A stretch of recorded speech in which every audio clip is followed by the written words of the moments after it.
وبركاته الحمد لله رب العالمين الصلاة والسلام على سيد المرسلين وعلى آله وأصحابه أجمعين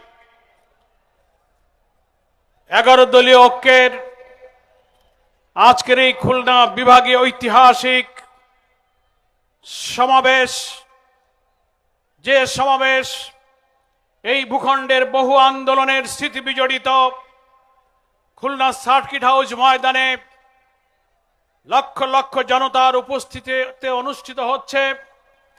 এই সমাবেশের সম্মানিত প্রধান অতিথি বাংলাদেশের মানুষের জননন্দিত নেতা, আগামী দিনের নতুন বাংলাদেশের স্বপ্ন সারথী, বাংলাদেশ জামাত ইসলামীর আমির, 11 দলীয় জোটের শীর্ষ নেতা, জাতীয় সংসদের সম্মানিত বিরোধী দলীয় নেতা ডক্টর শফিকুর রহমান, অন্যতম বিশেষ অতিথি বীর মুক্তিযোদ্ধা, এলডিপির প্রেসিডেন্ট, সাবেক মন্ত্রী ডক্টর কর্নেল অলি আহমেদ, সম্মানিত বিশেষ অতিথি বাংলাদেশের বরেণ্য আলেম শেখুল হাদিস আল্লামা মামুনুল হক সহ সংগ্রামী জাতীয় নেতৃবৃন্দ, মাননীয় সংসদ সদস্যবৃন্দ এবং 11 দলের শীর্ষ নেতৃবৃন্দ সার্কিট হাউস ময়দানে উপস্থিত এবং নগরীর বিভিন্ন সড়কে সড়কে দণ্ডায়মান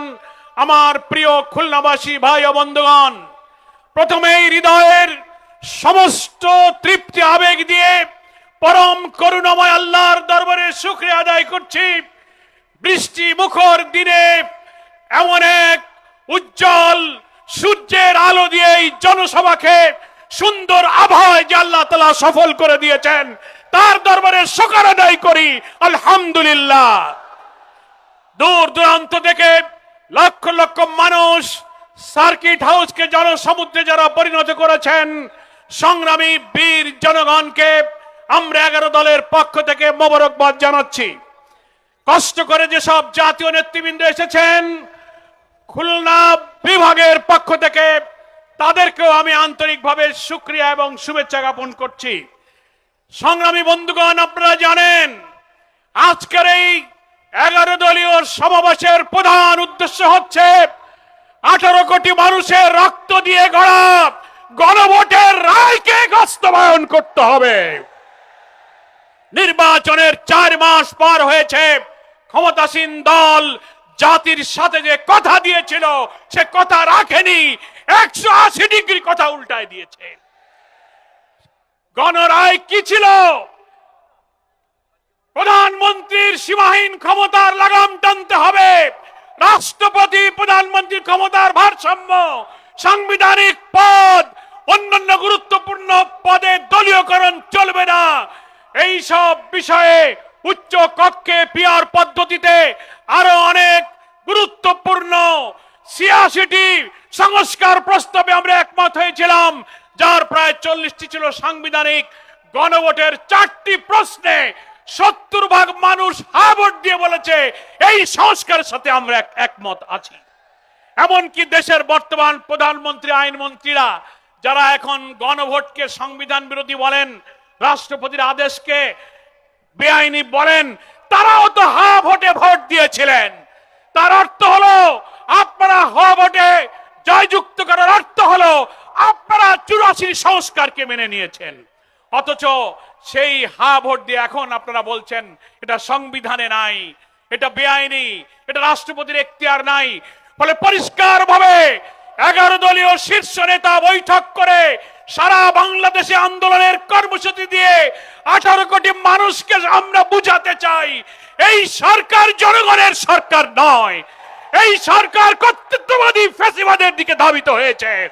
এখান থেকে লাগাম টেনে আমাদের গণভোটের রায়কে কার্যকর করতে বাধ্য করতে হবে। 11 দলের প্রিয় নেতা, আমাদের প্রিয় নেতা জাতীয় সংসদে তিনি বলেছেন এই জুলাই সনদ বাস্তবায়ন না হওয়া পর্যন্ত সংসদে লড়াই চলবে, রাজপথেও লড়াই চলবে। তিনি প্রধান অতিথির বক্তব্যে জুলাই সনদ কি, এবং এইটা বাস্তবায়নের জাতির কি দায়িত্ব, তিনি আমাদেরকে আজকে ঐতিহাসিক সেই বক্তব্য প্রদান করবেন। জনদুর্ভোগ সীমা ছাড়িয়ে গেছে। খুন, ধর্ষণ, লুটপাট, মসজিদে বসে খুন, শিশু ধর্ষণ, লোমহর্ষক হত্যাকাণ্ড, চাঁদাবাজিতে আজকের সব সন্ত্রাসের রাজত্ব তৈরি হয়েছে।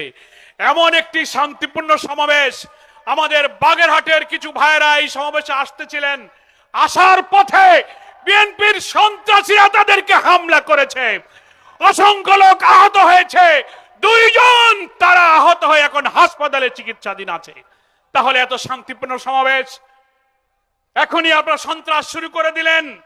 ফলে এই খুলনা বিভাগ 11 দলীয় বিরোধী দলের উর্বর জনপদ হচ্ছে খুলনা বিভাগের 10টি জেলা, 36টি নির্বাচনী আসনের 25টি আসনে খুলনা বিভাগে আমরা বিজয়ী হয়েছি। কি বলেন, ঠিক কিনা?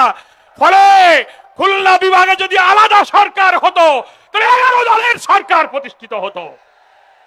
আপনারা এখানে চাঁদাবাজি করবেন, দলীয় কর করবেন, আর 11 দলের লোকদের অধিকার নির্বাচনী আসনগুলোতে বিভিন্ন ক্ষেত্রে বৈষম্য, বরাদ্দ, এমপিদের নামে মিথ্যা গুজব ছড়িয়ে আমাদেরকে ছোট করলে খুলনা বিভাগের মানুষ কিন্তু ছেড়ে কথা বলবে না।